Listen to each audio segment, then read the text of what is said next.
ассалому алейкум тамошобинон ва шунавандагони азиз. мавзӯи имрӯзаи мо занҷабил яъне ки имбир ва хосиятҳои шифобахшии он мебошад. ба канали мо обуна шавед, ба видео лайк монед ва моро то охир гӯш кунед.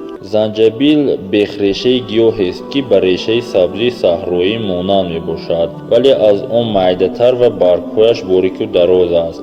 инро дар сарзамини Ҳиндустон бисёр ёфтан мумкин аст ва дар мағозаҳо ва бозорҳо ёфта мешавад. мизоҷи тари тозааш дар дараҷаи сеюм гарм ва дар дараҷаи якум хушк аст. мизоҷи хушкаш дар дараҷаи дуюм хушк ва бо намнокии зиёдатӣ мебошад. беҳтар он ки тару тозаашро истифода баред. хислатҳои шифобахшиаш бошад: хӯрдани ин қуввати ҳофизаро афзун мегардонад. инчунин қувватҳои узвҳои ҳозима ки меъда, ҷигар, рӯдаҳо ва сипурд мебошанд зиёд месозад. гиреҳи ҷигарро мекушояд, қувваи шаҳвониро мустаҳкам мекунад, бодҳои ғализи меъда ва рӯдаҳоро нест мекунад. балғам ва намнокии ғафси ба даруни меъда часпидаро тит ва пароканда мекунад. зардпарвин ва чакмезакро ки аз хунукӣ ва сустии олатҳои пешоб пайдо шуда бошад, шифо мебахшад. инчунин изҳоле ки яъне ки дарунравие ки аз вайрон шудани ғизо ба амал омада бошад, манъ менамояд. заҳрҳои ҳайвониро аз бадан дафъ мекунад. агар ташнагӣ аз зиёд гаштани балғам ба вуҷуд омада бошад, таскин медиҳад.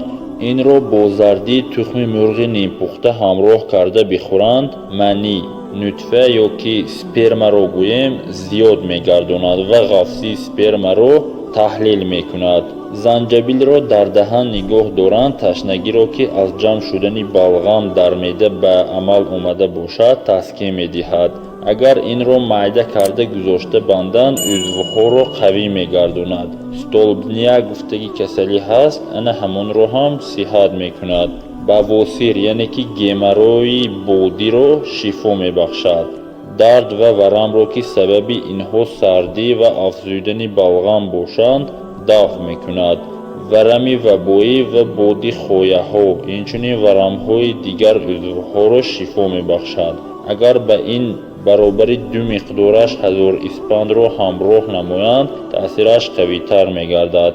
яъне ки мисол 10 грамм занҷабил гирифта, 20 грамм испандро ҳамроҳ намуда, ҳарду инро яъне ки куфта истифода баранд, фоидааш хеле зиёд аст. вале хӯрдани занҷабил ба ҳалқ зарар дорад. дар ин ҳолат асал ва равғани бодоми ширин бихӯранд, ки зарари онро нест кунад. миқдори хӯрдани занҷабил дар як рӯз то 7 грамм аст. набояд ки аз 7 грамм зиёд бошад, яъне ки то 7 грамм ана ҳамин занҷабилро бояд истифода бурд. занҷабил инсонро аз дигар вирусҳое ки масалан аз муҳити берун ба мо мерасад нигоҳ медорад. барои чӣ гуфтагинда, он дар таркиби худ пайвастагиҳое ки дорад ба организми инсон хело зарур мебошанд ва иммунитети инсонро баланд мегардонад. ва олимон тавсия медиҳанд ки онро дар об ҷӯшонда ғарғара мекунанд. дарди гулӯ ва вирусҳои зукоме ки дар гулӯ мавҷуд аст, вақте ки дарди гулӯ мешавем аз ҳисоби шамолкашӣ, ана ҳамонро низ нест мегардонад. ба ана ҳамин узвҳои дохили даҳон, масалан дандонҳои дигар, забон ва дигар варамчаҳое ки дар дохили даҳон пайдо мешавад, ба ана ҳамонҳо низ ин хосияти шифобахшӣ дорад. ин буд каме маълумот дар бораи имбир. ба канали мо обуна шавед, ба видео лайк монед, баъд комментария нависед, дӯстонатонро ба ин канал даъват намоед. зеро саломатӣ беҳтарин неъмате ки аз тарафи худованд ба мови шумо дода шудааст.